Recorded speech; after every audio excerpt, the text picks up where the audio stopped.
Aprovecha la promoción de 6 libros más 2 revistas por solo $23. Ahorra más de $45 con esta promo. Encuentra los libros en nuestra página web, más info en la descripción del video.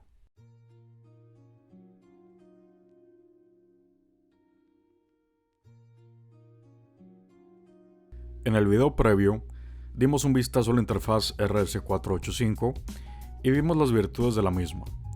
En este caso vamos a tener un análisis un tanto más profundo, pero usando uno de los integrados más populares usados para esta interfaz, el MAX 485 de Maxim Integrated. En este caso, vamos a usar la versión True Hole Deep de 8 pines. Podemos ver que este transceiver únicamente tiene un canal de transmisión y recepción, es decir, tenemos un transceiver que funciona como half duplex. Solo podemos enviar o recibir datos en un instante de tiempo. No podemos recibir y enviar al mismo tiempo.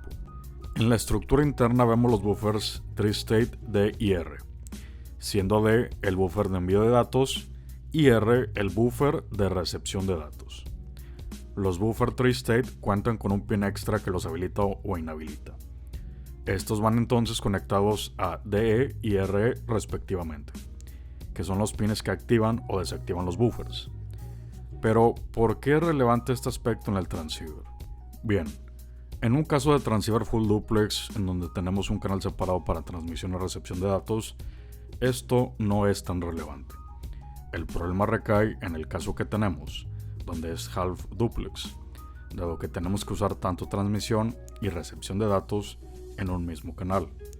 Por ende, tenemos que poder cambiar si el transceiver será transmisor o receptor en función a la necesidad en turno. Esto lo veremos más a detalle posteriormente. Veamos primero la funcionalidad de cada pin. Tenemos primero el pin RO, Receiver Output, siendo el pin 1. Para este caso, especifica que si A es 200 mV mayor que B, tenemos estado alto. Si A es 200 mV menor que B, tenemos estado bajo. El segundo pin es RE y tenemos que es el Receiver Enable. Este es un pin negado. Esto quiere decir que cuando el pin está en high, tenemos una salida low y viceversa. El tercer pin es DE, siendo Driver Output Enable. Este pin controla el estado del buffer para transmisión de datos. Este pin es de lógica directa, por lo que con un high se activa y con un low se desactiva. El cuarto pin es DI, siendo la entrada de datos. Este pin es la entrada del buffer de transmisión. El quinto pin es GND, siendo 0 volts o tierra. El sexto pin es A, siendo la salida de entrada diferencial no inversora. El séptimo pin es B, siendo la salida de entrada diferencial inversora. El octavo pin es BCC, siendo la alimentación. Bien, dado que es un integrado pequeño, podemos ver que tenemos una estructura relativamente sencilla. Ahora, lo que haremos es revisar cómo se realiza un diagrama y los fundamentos de operación de la interfaz. Como ingenieros electrónicos y diseñadores, constantemente buscamos un proveedor de componentes rápido y seguro. UT Source tiene todo lo que necesitamos, desde componentes pasivos como resistencias y capacitores, circuitos integrados, microcontroladores, conectores y demás. Todo en un mismo sitio. Así que, si actualmente estás desarrollando un proyecto o buscas componentes de calidad, ya sabes dónde encontrarlos. Ve a www.utsource.net y descubre sus servicios, envíos globales y métodos de pago sencillos. Bien, comencemos primero con el diagrama que estaremos usando para todas las pruebas. Como podemos observar, tenemos los dos integrados. En ambos casos tenemos que RO es la recepción y DI es la transmisión. Y también contamos con los pines RE y DE. Pero ¿por qué están juntos estos pines? Dado que RE es negado, nos es posible controlar ambos pines con un único pin del microcontrolador o lógica digital en cuestión. Dado que, si por ejemplo, con el pin del microcontrolador tenemos estado alto, activamos transmisión y desactivamos recepción. Si tenemos estado bajo en el pin del micro, desactivamos transmisión y activamos recepción. Y por último, tenemos las líneas de transmisión A y B. En este caso se conectan directamente, es decir, A con A y B con B. Las resistencias actúan como cargas para el par diferencial y colocamos una cerca de cada íntegro. Bien, aquí tenemos la primera prueba, la haremos con una señal cuadrada. Aquí tenemos las conexiones de los dos transceivers y aquí tenemos la señal cuadrada de 10 kHz. Esto solo para ver cómo funciona el integrado. Aquí tenemos las señales diferenciales. Arriba tenemos el canal B, el inversor, y abajo el A, el no inversor. Vamos a ver ahora la comparativa.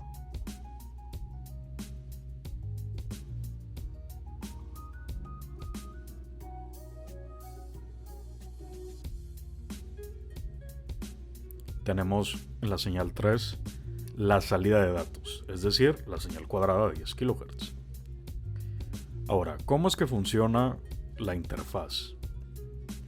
Vamos a juntar ambas señales para poder hacer un eye diagram. Un eye diagram muy sencillo, pero podemos ver aquí el cruce diferencial. Dijimos que si B es 200 mV mayor que A, tenemos estado bajo. Recordemos que B es la señal amarilla y A es la señal morada. Ahora vayámonos a una transición de bajo a alto y podemos ver que aquí ahora A es mayor que B. En ese cruce, en esa X que se forma, es cuando pasa el threshold de 200 mV y es cuando ya, aparte del delay de propagación, pues ya tenemos el cambio de estado. Es algo muy sencillo, pero que es realmente útil en la transmisión de datos. Bien, ahora en esta segunda prueba tenemos un microcontrolador generando una señal en el protocolo UART. Aquí tenemos ahora una comparativa entre la señal de entrada y la de salida. Arriba tenemos la señal de entrada y abajo la de la salida. Ya no tenemos la medición de los canales de transmisión y podemos ver cómo se comportan de forma igual. Esto es a un baud rate de 115 kilobits per second, entonces es una frecuencia relativamente baja, o por lo menos dentro del espectro que puede manejar el integrado, y podemos ver que hay una integridad de señal completa. También hay que tener en cuenta que pues, es un proto, no es una distancia extendida. Y por último podemos ver cómo se comportan las vías de comunicación, siendo la señal amarilla el canal B, la morada el canal A y debajo la entrada de datos. Esta es la salida que tenemos en los canales de transmisión.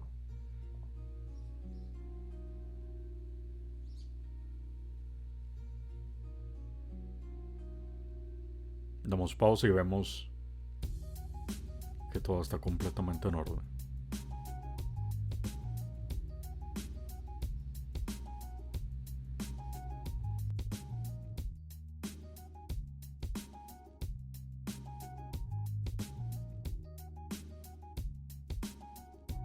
¿Tu empresa o negocio requiere de servicios de ingeniería? Somos tu mejor opción. Damos servicios de diseño en ingeniería electrónica, como desarrollo de firmware, desarrollo de PCBs y logística de manufactura. También damos servicios en ingeniería de software, como desarrollo de apps para Android y iOS, desarrollo de aplicaciones desktop y backend. Para más información, contáctanos a los medios en pantalla o entra a nuestra página web prismasemnetwork.com. Bien, ya hemos analizado los parámetros de funcionamiento de la interfaz. Ahora toca revisar los parámetros de datasheet y comprobarlos en el laboratorio. Primero tenemos el voltaje de alimentación. Para este caso se especifica un valor máximo de 12 volts. Veamos hasta qué amplitud soporta el integrado. Bien, aquí tenemos la prueba sobre voltaje o voltaje de operación. Iniciamos con 3 volts, vamos incrementando. Recordemos que el límite es de 12 volts. 10, 11, 12, 13, 14, 15 volts. Y dejó de operar. y mágicamente tenemos la aparición del humo mágico. El sobrevoltaje ha dañado un transceiver, ocasionando obviamente un corto interno y llevándolo a su muerte. En este caso, a diferencia de pruebas que hemos realizado previamente en el canal, el sobrevoltaje ocurrió relativamente rápido, es decir, solo soportó 3 volts por encima de lo que suelen soportar los integrados, como los op-amps que han soportado más de 20 volts por encima. Pero en este caso vemos una señal muy obvia de que hay que respetar el valor máximo porque hay consecuencias serias. Ahora tenemos el valor de corriente de consumo. Para este caso tenemos un valor de entre 500 a 900 microamperes. Esto obviamente sin carga. Veamos qué valores arrojan las pruebas. Bien, ahora tenemos el caso de la corriente de consumo. Podemos ver que no hay una carga ni señal de datos. Y podemos ver que tenemos 0.46 miliamperes de consumo o 460 microamperes, que es dentro del valor que se especifica en el datasheet. Y ahora vamos a añadirle una carga y la transmisión de datos para ver cuánto consume.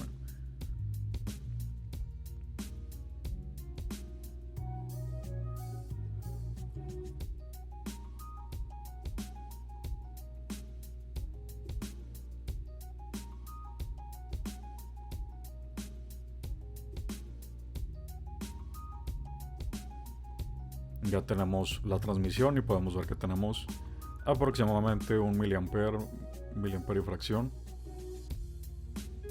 Esto obviamente únicamente como consumo del driver o del integrado más bien.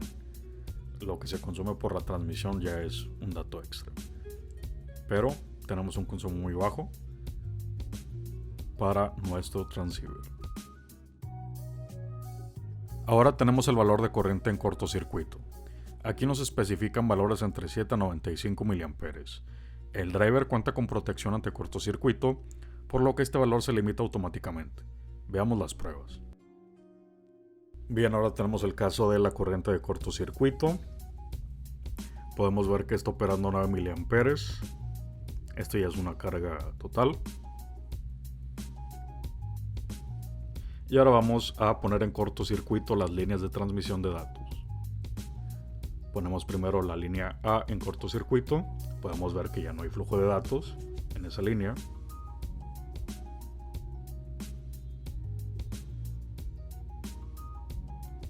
Y tenemos una corriente de consumo de 18 miliamperes.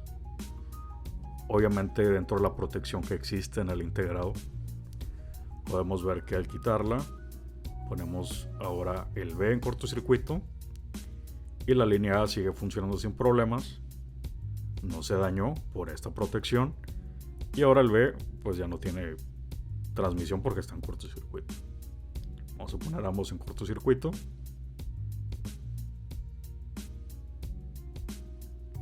y ahora no tenemos transmisión y siguen 18 miliamperes. Entonces la protección está funcionando muy bien. Quitamos los cortocircuitos y sigue funcionando. Entonces funciona de maravilla esta protección. Posteriormente tenemos el bitrate. El bitrate define la frecuencia máxima de datos que soporta el integrado. El datasheet indica que para una comunicación libre de errores se recomienda un bitrate igual o inferior a 250 kilobits per second, pero puede extenderse hasta 2.5 megabits per second. Comprobaremos este valor en el osciloscopio. Bien, ahora veamos el caso del bitrate. Esto lo haremos con una prueba de señal cuadrada. Aquí tenemos la señal CMOS cuadrada. Vamos a incrementar la frecuencia. Recordemos que el límite es de 2.5 megabits per second, entonces 2.5 MHz. Vamos a incrementar la frecuencia y podemos ver que la integridad de señal sigue intacta, básicamente. Ya llegamos a los 200 kHz, 250, que es a donde se garantiza una transmisión sin errores, y seguimos teniendo una señal cuadrada con una muy pequeña deformación en el rise y fall time, pero no hay ningún problema. Bien, ahora vayamos a incrementar un poco más, o más bien un mucho más. Vámonos al megahertz. Y aquí ya empezamos a ver unos ciertos problemas, pero creo que aún con esta deformación no habría problemas de datos. Hay que recordar también que esta es una señal cuadrada simple. Ya cuando hay datos en juego y de forma asíncrona, pues ya es otra liga. Pero por lo menos en la integridad de señal, como se ve, sigue muy bien. Pero ya que llegamos a 2 MHz, ya podemos ver que existe un pequeño problema. Algo que se puede solucionar con gatillos de Schmidt, pero de igual forma es tratable. No hay mucho problema. Ahí tenemos 2.55 MHz. Ahora vamos a incrementarlo todavía más.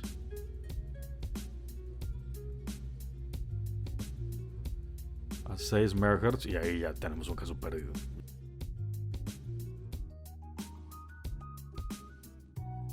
Por último, tenemos la integridad de datos. El driver asegura una integridad de datos de 4000 pies o 1219 metros. Esto a un bitrate inferior a 250 kilobits por segundo. Vamos entonces a añadir una capacitancia muy elevada en las vías de transmisión para poder deformar la señal y comprobar la integridad de la misma en una comparación de entrada versus salida. Bien, como última prueba tenemos la integridad de datos. Para este caso añadimos 2 capacitores en cada línea de transmisión de 100 nanofaradios. Entonces vamos a ver qué tanto se deforma. Y aquí vemos que tenemos una integridad en las señales de transmisión terrible. Tenemos una deformación completa, algo que más o menos esperaríamos en un cableado de 1 kilómetro, si no es que peor. Pero podemos ver que tanto la señal de entrada como la de salida están perfectamente bien. Lo único que tenemos es un pequeño desfase por el delay que existe en los drivers. Vamos a medir cuánto mide este delay, o sea, cuánto es el desfase que hay. Vamos a usar los cursores del osciloscopio para revisar este problema.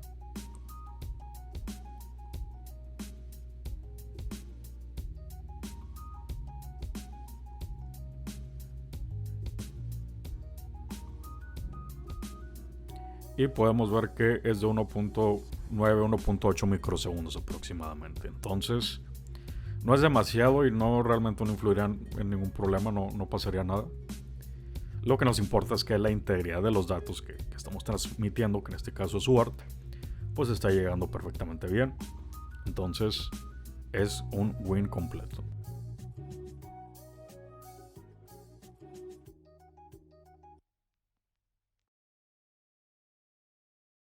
Bien, ya que hemos concluido con el análisis del integrado, vayamos a las conclusiones. Podemos ver que este integrado es increíblemente bueno para la transmisión de datos en alta velocidad y grandes distancias. Debemos recordar que en este caso analizamos la versión half duplex, por lo que tenemos ciertas limitaciones en el caso de stream de datos, pero la conveniencia de tener un único puerto de comunicación. En este video solo vemos pruebas realizadas con el protocolo UART, pero claramente este no es el único protocolo utilizado en esta interfaz. En la continuación de este video veremos cómo implementar esta interfaz con los protocolos UART, SPI y I2C. Si te ha gustado el video, no olvides dar me gusta y dejar tu comentario. Con esto ayudas al crecimiento del canal. Si aún no te has suscrito, no olvides suscribirte y dar clic a la campana de notificaciones para saber cuándo se sube un nuevo video. Visita nuestra página web prismasemnetwork.com para obtener más información sobre nuestros productos y servicios. También tenemos una página de Facebook en la que se hacen publicaciones todos los días. Puedes encontrar el link en la descripción.